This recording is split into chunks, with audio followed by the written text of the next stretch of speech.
اول ماتش بالنسبه لنا حس ان الدنيا كلها وجمهور الاهلي اللي جه النهارده ماشي زعلان، وحرام ان الجمهور يمشي حزين بالمنظر ده بسبب استهتار لعيبه. النهارده احنا بنشوف اللعيبه مش دي لعيبه الاهلي يا جماعه. انا من النهارده فعلا بقولها، لعيبه الاهلي ما جاتش الماتش ده من مصر. النهارده مش باسكت تيم، النهارده الشناوي تايه، النهارده بيخش فيك جون من واحد زي اسامه ابو علي في نفسه. محمد هاني بيتزحلق في الجون الثاني بعيد عن الكواد اللي معاه الكوره اصلا. مش باسكت تيم مش دي لعيبه الاهلي يا جماعه.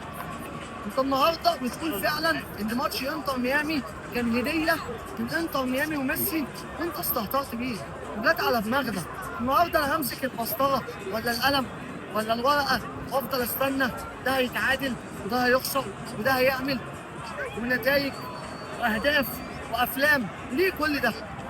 فرقه النهارده كانت بتلعبنا بلاي ستيشن، فرقه فنيا وبدنيا عاليه، لكن انت ولا في بدني ولا في فني ولا كنت موجود اصلا. حرام شخصيه الاهلي تضيع. مش عايز اجي على اللعيبه قوي لان مشكلتي ان احنا بنحب الاهلي، بس لازم وقت الاخفاق كل واحد ياخد حقه.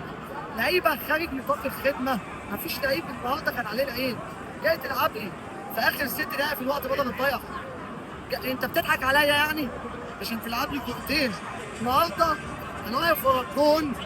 الشوط الاول كنت متماسك شويه، الشوط الثاني يجي فيك جونين في اول الشوط الثاني مش عارف تعمل هجمه. النادي الاهلي مش عارف يلعب هجمه على فرقه زي دي، على الرغم ان انت لعبتها كتير وحافظها وحافظك. ايه يا اهلي؟ ايه لعيبه الاهلي؟ بجد انتوا خليتونا نكره الدنيا النهارده ونكره كرة القدم بالمنظر اللي انتوا لعبتوا بيه ده النهارده.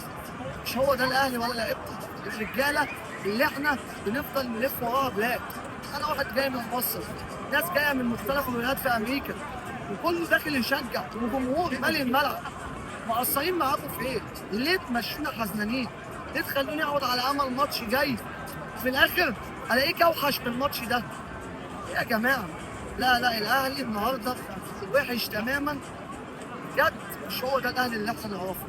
وماتش للنسيان. وانا من امتى بقى هلعب في بطوله زي دي وابقى ليا اسم؟ انا اسمي كبير مش بس في افريقيا، على مستوى العالم. النهارده لغي اسمي من البطوله. هم الباكين ما عدوش نص الملعب، ولا هاني ولا هي هتبقى عدى خط النص. ما لعبناش هجمه، ما عدوش نص الملعب ما الاثنين. لعبناش هجمه يا معالي الباشا. هو ده الاهلي اللي احنا نعرفه؟ خايف تبني هجمه على فريق زي ده وبتلعبه وانت خايف؟ مش النوى الكوره تيجي كده وتنفس كده تيجي كده، لا مش النوى انت رقبتك وجعك. ده انت ما لعبتش النهارده ب 2 جنيه من اللعب. لو واقع زي الوداد مع فريق زي اليوفنتوس او مانشستر سيتي هتسلم على الفريق ده وتروح؟